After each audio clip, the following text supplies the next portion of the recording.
Bonjour à tous. Donc là, c'est une vidéo de présentation de la journée des Olympiades des échecs organisée par le pôle d'échecs du Vimeux, donc le mardi 28 juin. Je voulais faire cette présentation pour vous aider à bien organiser votre journée et de bien comprendre toute cette organisation qui va bien se passer. Alors, là, comme vous voulez vous voir, c'est l'affiche. Donc, ça se déroule à la salle Vimard à Ouancourt. Il y aura deux gymnases. Il y aura un gymnase qui sera à disposition en salle de repos. Donc, vous aurez des tables et des chaises par école. L'idée, c'est de vous mettre à disposition un espace pour rassembler les enfants pour les différentes rondes de la journée. La communauté de communes de Vimeux met à disposition des animateurs, toute son équipe d'animation, en espérant qu'il fasse beau. Il y aura des animations extérieures et intérieures. Il y aura aussi, on pourra jouer aux échecs. Le pique-nique, ça sera aussi dans cette salle-là, la pause du midi. C'était aux enfants de ramener leur pique-nique, sandwich, repas froid, comme ils le désirent. Je vais vous partager plusieurs documents pour vous expliquer toute cette journée.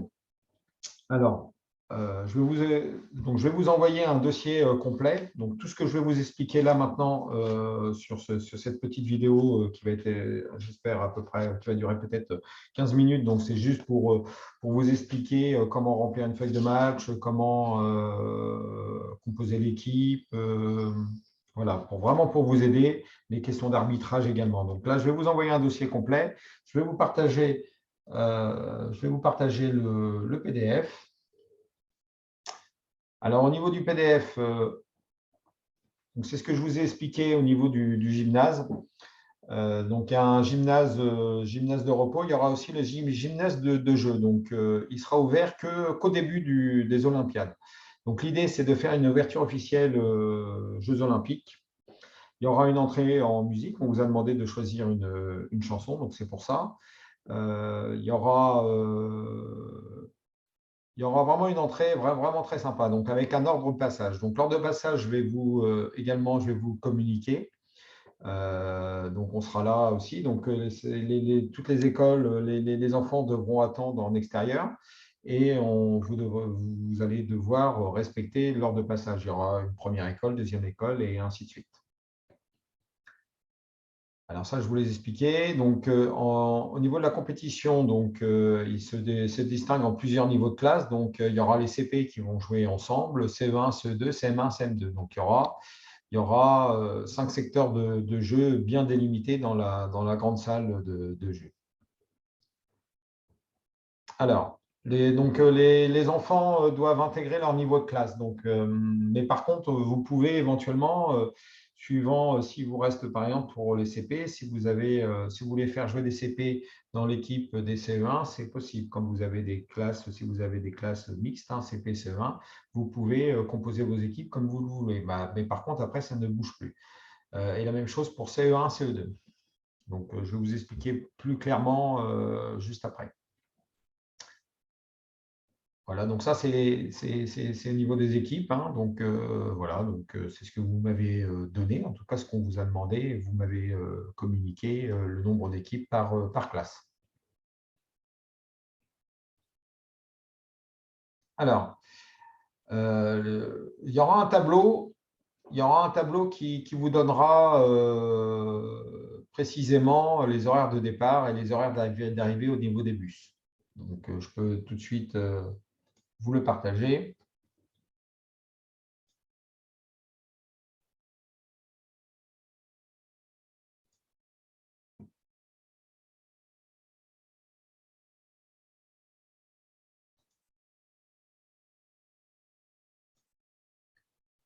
Alors, au niveau du transport, ce que vous allez avoir, heure de départ à partir de l'école, arrivée à Ouancourt, le départ et le retour à l'école. Donc, le conducteur, vous avez le numéro du car, le conducteur du retour et encore le numéro du car. Donc là, comme on peut voir, ça a un petit peu changé ici, mais en gros, on garde le même numéro de car. Donc, ça va simplifier les choses. Donc ça, vous allez l'avoir donc dans le dossier. Alors, je vais revenir sur le règlement.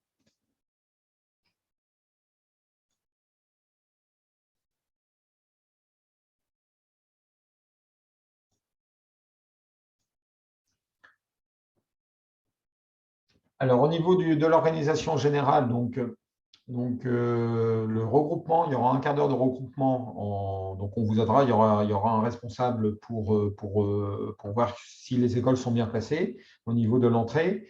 Donc, il y aura un regroupement devant l'entrée principale. Vous allez voir, il y aura une arche gonflable. Donc, vous allez voir, ça sera bien indiqué.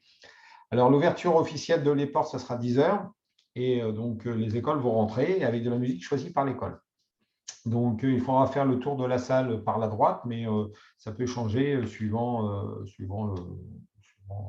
comment ça va se dérouler pour nous au niveau de l'installation. Donc, le gymnase, il est assez grand. Donc, l'idée, c'est que toutes les écoles, ça fait pratiquement deux terrains de hand. Donc, du coup, il y aura quand même un grand tour et donc ça permettra que toutes les écoles se voient dans la salle. Donc, avec vos drapeaux, donc n'hésitez pas, vous pouvez apporter toute l'animation que vous voulez. Vous pouvez représenter votre école comme vous le désirez avec les t-shirts comme prévu, les t-shirts de couleur qu'on vous a donnés. Vous pouvez faire plein de petits drapeaux, vous pouvez faire du bruit, vous pouvez faire ce que vous voulez. Quand c'est à vous de rentrer dans le gymnase, vous êtes supporter, allez-y, n'hésitez pas, donnez de l'ambiance. Alors, donc, il y aura un petit discours officiel au niveau aussi de l'arbitrage pour les différentes consignes. Donc, 10h30, lancement de la première partie. Donc, 11h, deuxième, 11h30, troisième. Donc, après, il y aura une pause repas de 3/4 d'heure. On reprend à 13h15, 13h45 et le tournoi se finira donc aux alentours de 14h45 avec une remise de prix derrière. Alors, c'est une compétition par équipe. Donc, chaque membre de l'équipe doit faire partie de la même classe ou école. Donc, comme je vous ai expliqué, si vous avez une équipe un peu de CE1 incomplète, vous pouvez faire jouer des CP si vous avez plus de remplaçants, et ainsi de suite. Une équipe de CM2 incomplète peut faire jouer un CM1 également. Alors, donc, pour cela, il vous sera remis une feuille de composition d'équipe. Donc là, je vais vous montrer c'est quoi, ce que vous aurez comme feuille pour…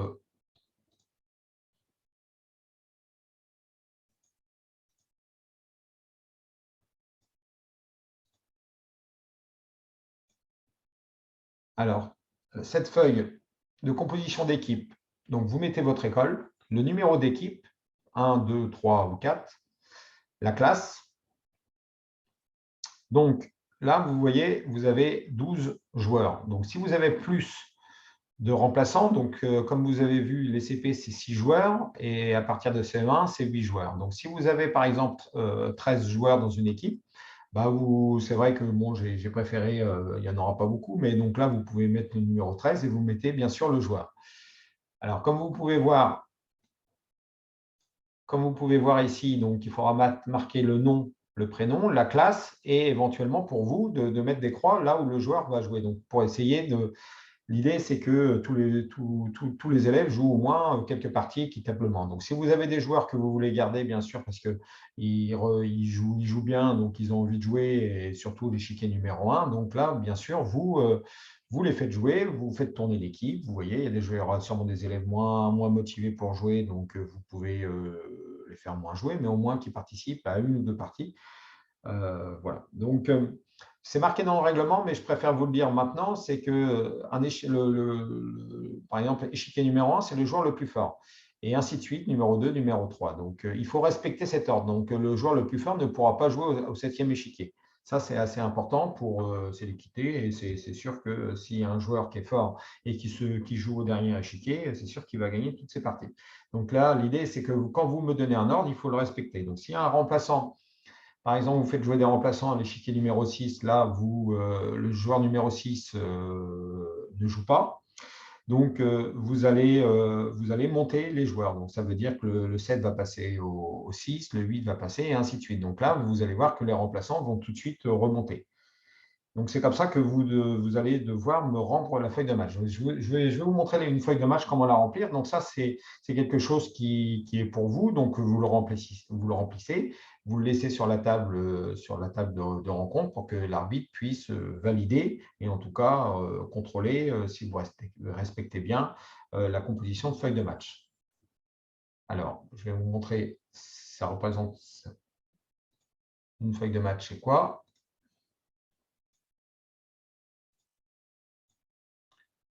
Alors, la feuille de match. Donc là, pareil, vous marquez la classe, numéro d'équipe, ronde, commentaire éventuel. Donc, nom de l'école, numéro de l'équipe, nom de l'école, numéro de l'équipe.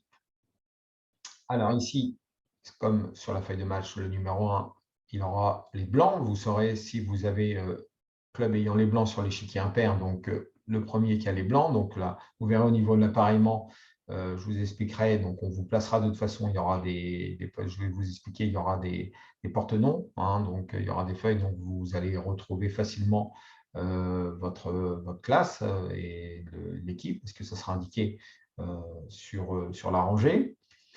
Alors là, nom, prénom, nombre de parties jouées, ça c'est pas obligatoire complètement, mais c'est intéressant de voir le nombre de parties jouées. Et ça, c'est le résultat. Donc, je vous expliquerai. Bon, là, c'est un point pour une victoire, 0 pour une défaite et un match nul. Donc, il y aura des arbitres aussi qui vérifiera, qui validera et qui seront à disposition si vous avez des questions.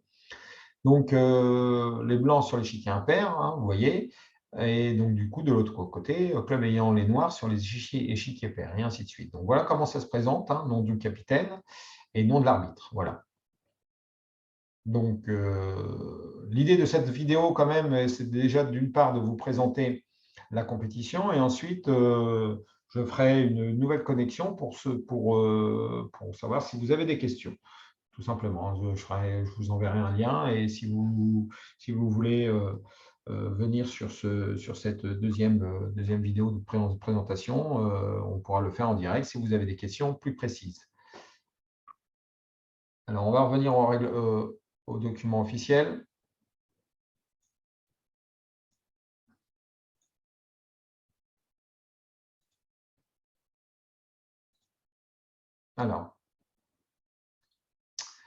Alors ici, donc,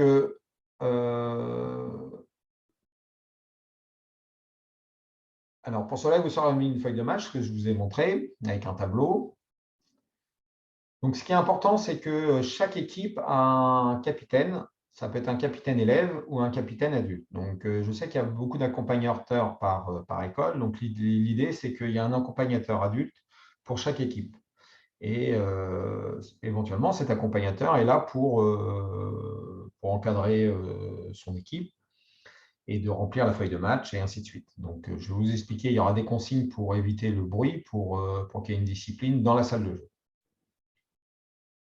Alors, si une équipe n'est pas complète, par exemple, l'équipe n'a que 6 joueurs au lieu de 8 joueurs, ça va arriver. Alors, l'équipe adverse devra aligner également une équipe avec 6 joueurs. Donc, ça veut dire qu'au niveau des résultats, ça sera sur un match avec 6 joueurs et non 8. Donc, il y aura un vainqueur ou un match nul. Alors, comme je vous ai dit, le joueur étant numéro 1 est le joueur le plus fort. Donc là, le capitaine aura sa liste en début du tournoi, l'arbitre en mettant en ordre du joueur du plus fort au moins fort. Donc là, je vais vous expliquer au niveau des remplaçants.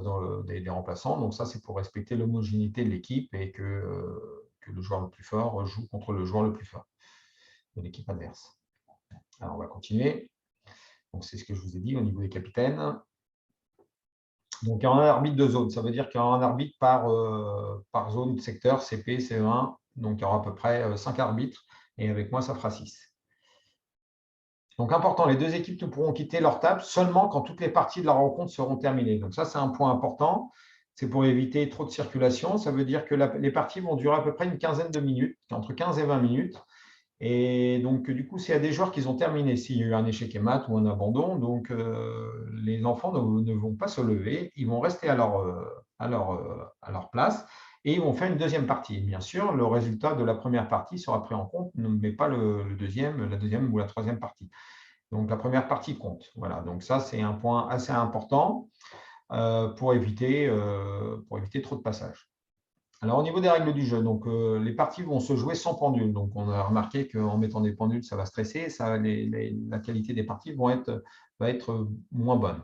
Donc, l'arbitre principal, à un moment donné, quand il verra sur les différentes rencontres que les matchs les résultats des matchs sont déjà faits, il décidera de stopper toutes les parties. Donc, avec le micro, on arrêtera et les arbitres de zone donnera les vainqueurs. Donc, s'il y a un doute, j'interviendrai. Donc, on gagne une partie d'échec par une attaque de mat. Quand il y a échec et mat, c'est abandon, si le joueur abandonne. Éventuellement, s'il y a une égalité matérielle, donc on regardera les prises de risque, le meilleur développement et l'initiative. Donc, ce n'est pas parce que le joueur qui a plus de matériel gagnera automatiquement. Au niveau des CP, on fera des règles particulières. Donc, on fera sûrement du manche-tout, on fera des jeux de s'espion. Donc, ça, je verrai ça avec les animateurs du pôle déchets du Vimeux sur quelles règles on va décider avant le début du tournoi. Donc, ça, c'est ce que je vous ai dit. Je pourrais intervenir. Donc, on gagne par échec et mat, abandon. Il peut y avoir des parties nulles. Donc, partie gagnée, 1 point. Donc, c'est vous qui pouvez le rencontrer ou l'arbitre, 0. Et une partie nulle est notée X n'est pas comptabilisé dans le score final. Alors, le système d'appareillement, donc je vous explique assez rapidement, donc ce qui est assez intéressant. Donc, on imagine au bout de 3 parties, votre équipe a gagné 0 partie, donc elle va sûrement jouer à la 4e ronde avec une équipe qui n'a pas gagné 2 parties. Donc, si par exemple votre équipe a tout gagné sur les 5 premières parties, elle va jouer contre une équipe, bien sûr, qui a le meilleur résultat. Donc soit 5 points ou 4 points, mais en tout cas, ça veut dire que automatiquement, votre équipe, à un moment donné, va jouer contre son niveau. Voilà, c'est un système suisse, donc c'est assez intéressant. Et celui qui gagne, en général, est celui qui est plus méritant. Donc, au niveau des points des matchs, donc voilà, si une équipe a gagné 6 en tout cas 3 à 2, s'il y a des matchs nuls, donc c'est plus de points qui a gagné, ça vaut 1 point sur le classement final, sur le classement de la rencontre. En tout cas, match nul, c'est 0,5 et si c'est une défaite, c'est 0 points. Donc, système suisse, ce que je vous ai dit. Donc, il y aura beaucoup en tout cas, vous verrez au niveau des remises des prix, donc par niveau, les 3 premiers seront récompensés en trophée, mais il y aura des surprises pour tous les élèves participants. Même les remplaçants, tout le monde. Tout le monde repartira avec un petit cadeau. Alors, la confrontation directe, le bouchon, ça c'est au niveau des… Voilà. Donc, la tenue vestimentaire. Donc, on vous a donné des couleurs à respecter. Donc, comme on n'avait pas assez de couleurs bien distinctes par rapport au nombre d'écoles, donc du coup, on donnera des stickers. Voilà, on aura des stickers qu'on a commandés. On vous donnera bien sûr en amont pour que l'enfant puisse le coller avant d'arriver dans la salle de jeu. Voilà, au niveau des couleurs. Voilà, c'est terminé. Donc là, je vais partager les documents, le plan de la salle pour que vous voyez un petit peu. Alors, au niveau de le plan de la salle, donc là, vous allez rentrer ici. Donc, il y aura un extérieur ou intérieur, donc suivant le temps. Donc, alors, comme on voit, il y aura l'entrée. Il y aura là, ici, le gymnase de repos, ça veut dire qu'il est parallèle au gymnase principal. Il y a une entrée, donc ça sera par là l'entrée et la sortie. Il y aura un podium ici, il y aura un arbitrage principal ici, il y aura une régie qui sera ici. Et voilà au niveau des tables. Ce qui est intéressant, c'est qu'on voit il y a 7 rangées, donc il y aura 14 équipes, 7 rencontres. Il y aura un arbitre de zone. Donc là, ça sera bien délimité. Donc là, vous verrez, ça sera en hauteur, vous verrez tout de suite le secteur CM1, parce qu'en hauteur, vous verrez un grand panneau où ça sera CM1. Donc les délimitations seront bien exposées. En tout cas, vous verrez rapidement votre zone de jeu. Voilà pour le plan. Donc, il vous sera aussi communiqué. Alors, ce qu'on n'a pas vu, On a tout, je crois. Composition d'équipe, plan de la salle, tournoi d'échecs. Je pense qu'on a tout vu. J'espère que j'ai rien oublié au niveau de cette journée. Moi, de toute façon, je reste à disposition. Donc, Charlie Michaud qui vous contacte, qui va vous envoyer le dossier par mail. Vous pouvez bien sûr lui poser des questions. Dans le règlement, j'espère que je n'ai rien oublié. Ah oui, j'ai oublié de vous faire partager ça, mais c'est ce que je vous ai dit, c'était des porte-noms. Donc, il y aura des porte-noms. Donc, comme ça sera bien. Vous allez bien savoir où votre équipe va jouer avec le numéro d'équipe. Donc, voilà. Donc, j'espère que cette vidéo va vous être utile pour bien comprendre cette journée. Comme c'est une première Olympiade, hein, il y en aura une deuxième, en tout cas. Donc, c'est une expérience pour nous tous, hein. C'est la première fois que l'Échiquier des Poids organise un événement aussi grand, avec autant de participants. Et moi, je vous dis dans une prochaine, je vous dis dans une prochaine vidéo. Si vous avez des questions que vous avez besoin pour cette journée. Je vous remercie et je vous souhaite une bonne journée.